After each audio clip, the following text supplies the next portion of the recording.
여러분이 좋아하는 시가 무엇입니까? 저는 시를 잘 쓰는 분이 참 부럽습니다. 어떻게 하면 저렇게 아름답게 글을 만들어낼까?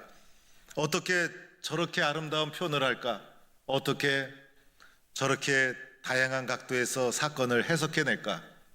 그래서 시를 잘 쓰는 사람을 보면 참 부럽다라는 생각을 합니다. 시 중에 최고의 시는 바로 하나님을 찬양하는 시입니다.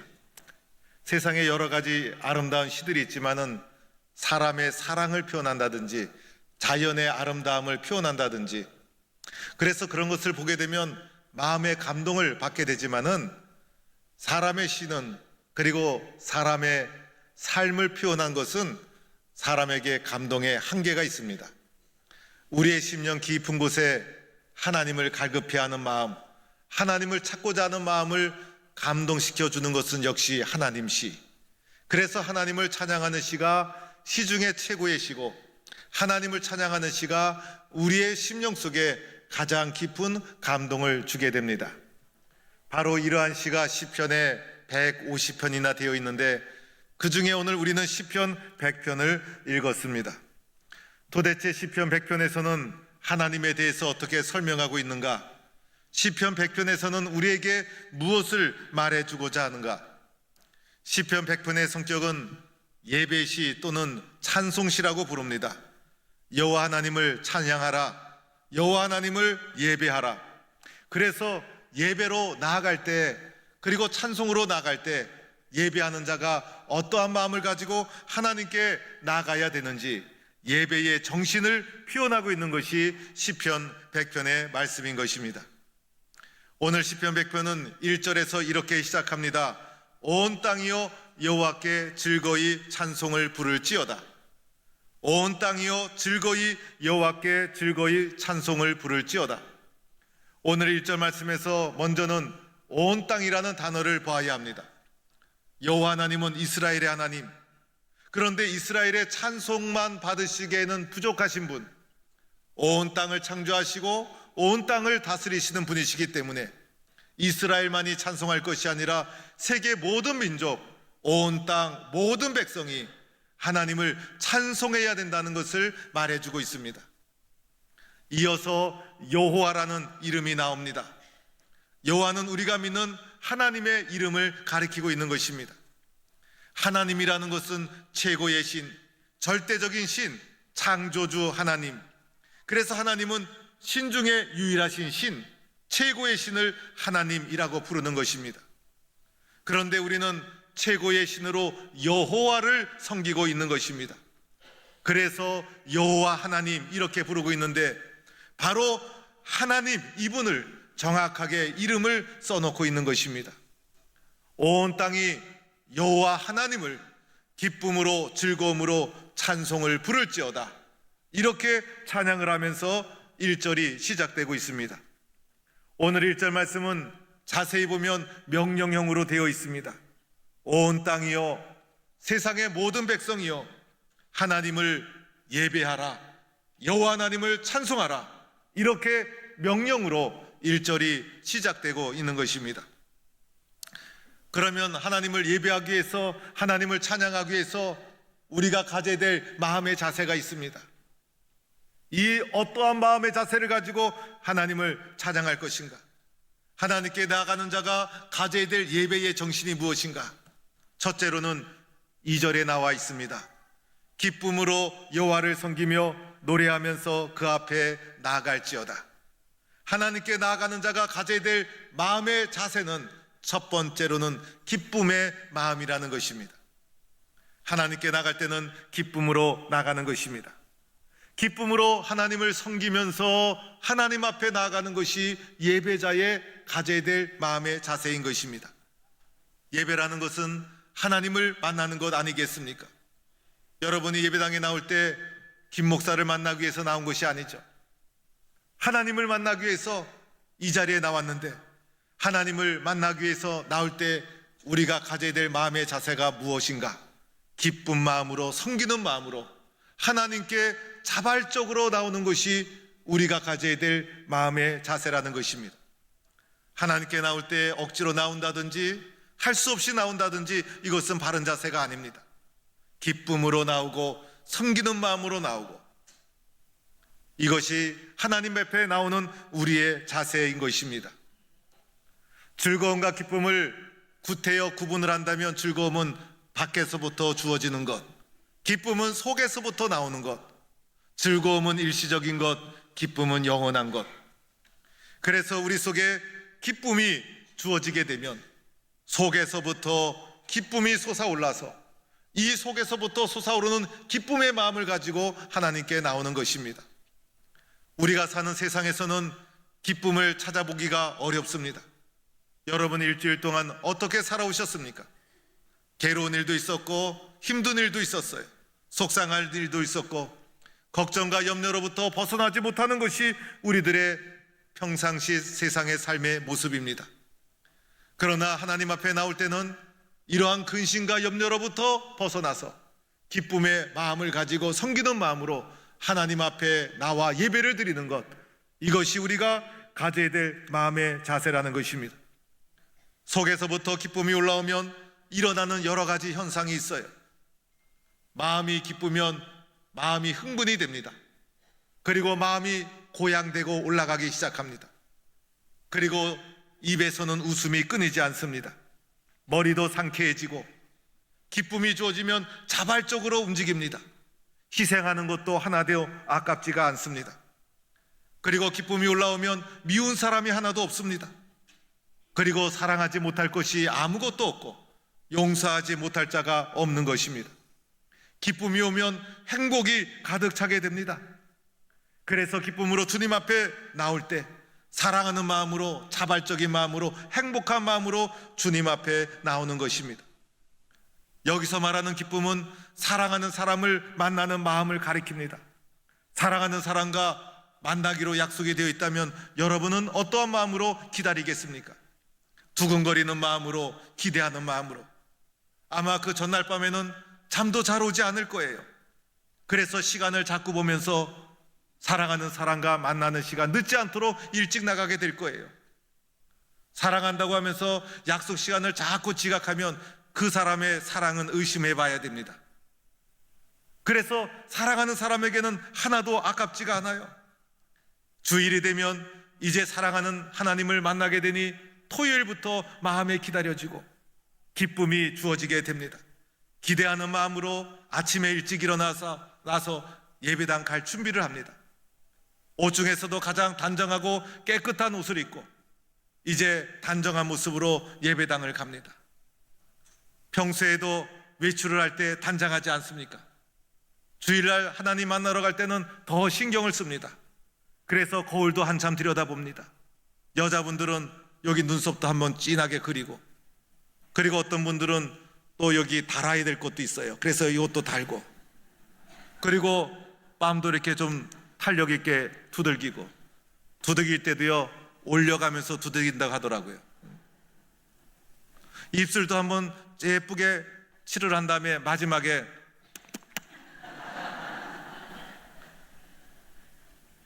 거울도 한번 더 보고, 남자분들은 이 머리 빗는 것도요 쉽지가 않아요. 그런데 여자분들은 머리빗도 종류가 많아요. 어떨 때는 머리를 얼마나 못살게 구는지, 그런데 못살게 구면서 만지작하면 그래도 이 작품이 탁 나오는 거예요. 단정한 마음으로 몸을 가꾸고 이제 즐거운 마음으로, 기쁜 마음으로 예배당을 향하여 나가게 됩니다. 왜냐하면 사랑하는 하나님을 만나기 때문에. 오늘 본문의 기쁨이라는 것은 함성을 지르다라는 뜻도 있어요. 너무 기뻐서 함성을 지르고 소리를 지르고 박수를 치면서 기쁜 마음으로 주님 앞에 나오는 것, 이것이 바로 예배자의 주님 앞에 나오는 마음의 자세라는 것입니다. 나는 오늘부터 어떤 마음으로 주님 앞에 나왔나? 나는 기다리는 마음으로, 사랑하는 주님을 만나는 마음으로 이 자리에 나왔는가? 예배 자리에 나올 때 이 자리가 너무나 소중하다는 것을 인정하고 기쁨으로, 감사함으로 주님 앞에 나왔는가? 오늘 나는 어떠한 마음으로 주님 앞에 나왔는가? 기쁨으로 주님 앞에 나오는 성도가 될 수 있기를 축원합니다. 두 번째, 예배의 자리에 나올 때 가져야 될 마음의 자세, 3절에 나오죠. 여호와가 우리 하나님이신 줄 너희는 알지어다. 그는 우리를 지으시니요 우리는 그의 것이니 그의 기르시는 백성이요 그의 기르시는 양이로다. 오늘 2절에 보면 예배로 나오는 자가 가져야 될 마음의 자세, 여호와가 우리 하나님이신 줄을 확고하게 믿어라. 여호와가 우리 하나님이신 줄 확고하게 믿으면서 나와라. 적당하게 믿거나 의심하거나 그리고 적절하게 믿는 마음으로 나오지 말고 여호와가 나의 하나님이시다, 여호와가 나의 하나님이시다라는 확고한 믿음을 가지고 나가야 된다는 것입니다. 동시에 확고한 믿음을 가지고 나오면서 그 하나님과 나의 관계는 어떠한 관계인가? 그분은 우리를 지으시니요 우리는 그의 것이니 그의 백성이요 그의 기르시는 양이로다. 나는 하나님께서 지으셨구나. 나는 하나님의 소유구나. 하나님께서 나를 기르고 있구나. 하나님과의 나의 관계를 이렇게 분명히 인식하고 고백하며 나와야 된다는 것입니다. 내가 누구에게 속해 있는지를 알아야 합니다. 나는 누구의 소유인지를 알아야 합니다. 아무리 좋은 물건이라도 주인을 잘못 만나면 그 물건은 아무 소용이 없어요. 그런데 바로 나의 주인이 살아계신 하나님, 얼마나 영광스럽고 얼마나 존귀한 일입니까? 그분은 창조주 하나님이시요 나를 만드신 분이요, 우리가 인생을 살면서 나는 어디로부터 왔는가? 나는 누구가 지으셨는가? 인간의 근본적인 질문에 대한 확신과 믿음이 있어야 되는 거예요. 그분은 바로 살아계신 여호와 하나님, 그분이 나를 만드셨고 나는 그분의 것이고 오늘도 그분이 기르는 양이 바로 나라는 고백과 믿음을 가지고 나와 하나님과의 관계에 대한 확신을 가지고 주님 앞에 나와야 됩니다. 주님 앞에 나올 때 하나님, 저는 여호와 하나님이 분명히 나와 함께 하시는 줄 믿습니다. 하나님이 나를 기르시고 인도하고 있는 것을 믿습니다. 나는 하나님의 백성이요 하나님의 자녀입니다. 이런 분명한 고백의 마음을 가지고 나와야 된다는 것이, 오늘도 하나님은 양을 기르듯이 나를 기르고 있는 거예요. 때로는 푸른 초장으로 우리를 인도하시고 물가로 인도하시고 사나운 짐승이 다가올 때는 물리쳐 주시고 막대기와 지팡이로 우리를 잘 몰아서 안전한 곳으로 인도하시고, 왜냐하면 내가 하나님 소유이기 때문에, 내가 하나님의 것이기 때문에 하나님은 오늘도 나를 인도하고 있다는 것입니다. 이렇게 하나님께 나아가는 자는 하나님과 나와의 관계에 대한 분명한 확신과 믿음을 가지고 나가는 것입니다. 나는 하나님의 소유이구나. 하나님은 나를 기르시는 분이시구나. 여호와 하나님만이 나의 하나님이시구나. 이런 고백과 믿음을 가지고 하나님 앞에 예배의 자리에 나가 찬송을 부리고 기도를 부른다면, 기도를 드린다면 그 찬송과 기도와 말씀이 얼마나 나에게 힘이 될까? 오늘도 이러한 마음을 가지고 주님 앞에 나가는 성도가 될 수 있기를 축원합니다. 세 번째는 어떠한 마음으로 하나님께 나아갈까? 바로 감사의 마음인 것입니다. 오늘 시편 4절 말씀, 감사함으로 그의 문에 들어가며 찬송함으로 그의 궁정에 들어가서 그에게 감사하며 그의 이름을 송축할지어다.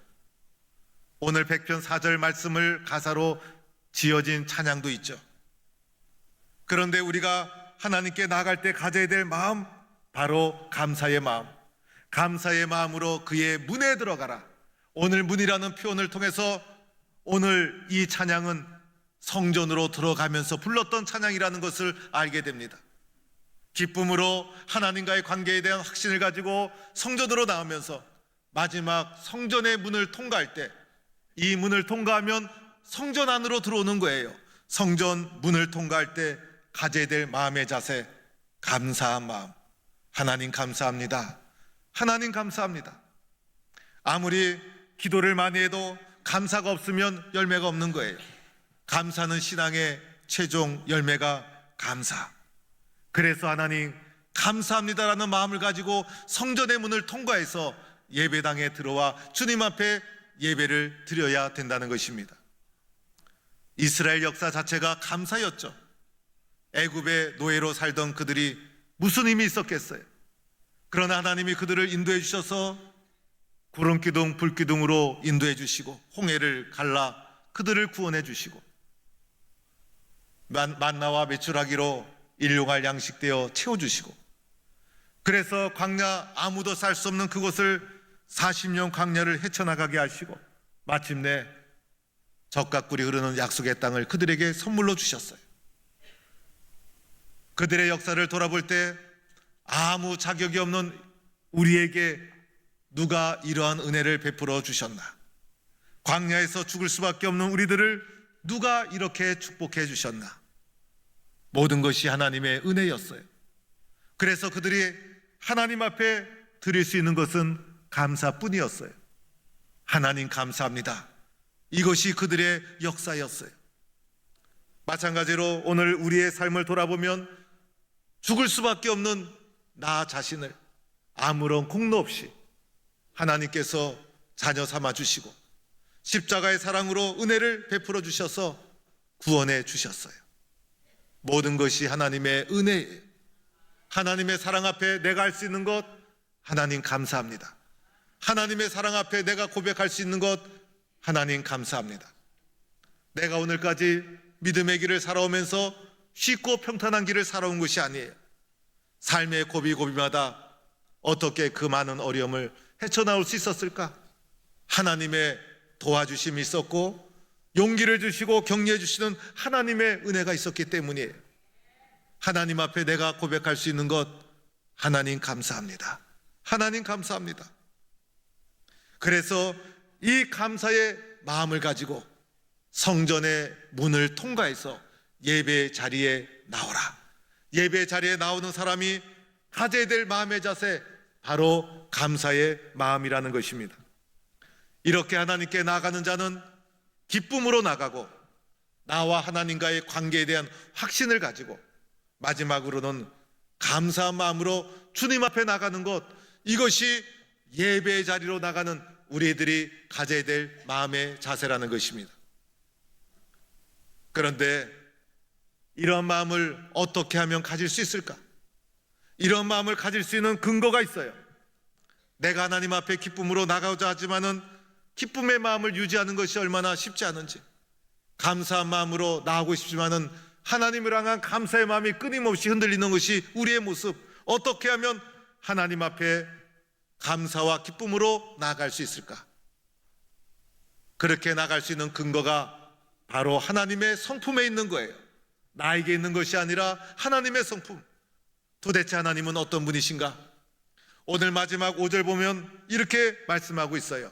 여호와는 선하시니, 여호와 하나님은 선하신 분이시기 때문에 그 선하신 하나님 때문에 오늘도 우리는 기쁨으로 주님 앞에 나갈 수가 있는 거예요.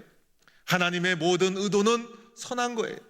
하나님에게서 나오는 모든 것은 선한 거예요. 하나님께 가까이 나가다 보면 선이 무엇인 줄 알게 돼요. 하나님께 가까이 나가면 선한 영향력을 받게 되어 있어요. 하나님과 멀어지면 악한 영향력을 받게 되어 있는 거예요. 하나님은 우리에게 선한 것이 무엇인지를 알게 만들어 주신 분이에요.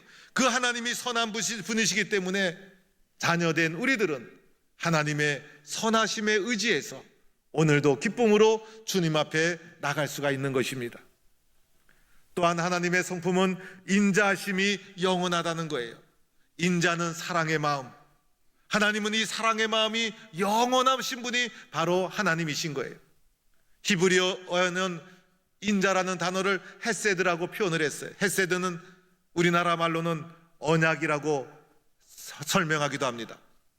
그런데 이 헤세드는 이 언약이라는 단어 하나만으로도 충분하게 해석이 되지 않는 것이 헤세드라는 단어예요. 헤세드의 의미는 언약을 지키기 위해서, 약속을 지키기 위해서 하나님이 자발적으로 끊임없이 꾸준하게 행하시는 사랑의 행위를 가리키는 거예요. 오늘도 하나님은 꾸준하게 우리에게 사랑을 베푸시는 분, 우리에게 꾸준하게 약속을 베푸시는 분, 그것이 헤세드의 하나님이신 것이고, 이 헤세드의 하나님의 가장 큰 사건이 바로 십자가의 사랑. 그래서 하나님은 우리에게 인자가 영원하신 분이 우리가 믿는 하나님이시라는 겁니다. 우리의 사랑은 변덕이 심하고 인간의 사랑은 변질이 됩니다.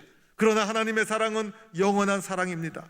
그래서 인자하심이 영원하기 때문에 우리들은 그 하나님의 사랑에 의지해서 오늘도 기쁨으로 감사함으로 끊임없이 주님 앞에 나갈 수가 있다는 것입니다.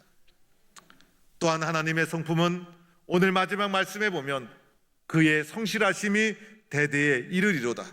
하나님은 성실하신 분, 그것도 성실하심이 대대에 이르는 영원한 성실하심을 가지고 있는 거예요. 인간의 성실함은 얼마나 변덕이 심한지 1년 2년 하다가 그만두면 성실한 것이 아니에요. 또는 하루 이틀은 성실할 수 있어요. 그런데 인간의 마음은 쉽게 변하고 쉽게 변질이 됩니다. 그러나 하나님은 성실하신 분, 그 성실하심이 흔들림이 없고 꾸준한 것이 하나님의 성품인 것입니다.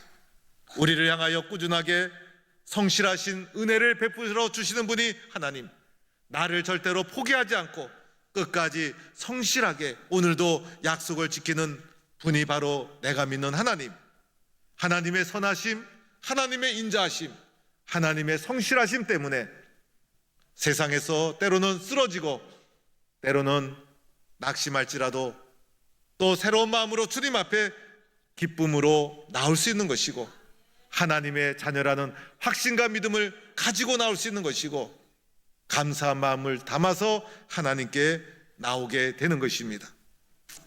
세상에서 가장 행복한 사람은 하나님을 알고 예배하는 자로 살아가고 있다는 거예요. 하나님을 모르고 예배 없이 살아가는 자는 무슨 마음을 가지고 살아갈까? 하나님께 예배를 드릴 때마다 이것이 얼마나 소중한 일인지, 내가 기쁨으로 예배를 드릴 수 있는 인자가 영원하신 하나님이 계시다는 것이 얼마나 행복한지, 세상에서 낙심하고 쓰러지고 두렵고 염려 가운데 살다가도 하나님 앞에 나와 찬송을 부르는 그 순간 예배를 통해서 하나님은 나의 마음을 붙잡아 주시고 위로해 주시고 격려해 주십니다. 예배를 통해서 세상의 염려와 근심이 다 사라집니다. 세상의 모든 것을 이길 수 있는 능력을 하나님이 공급해 주십니다.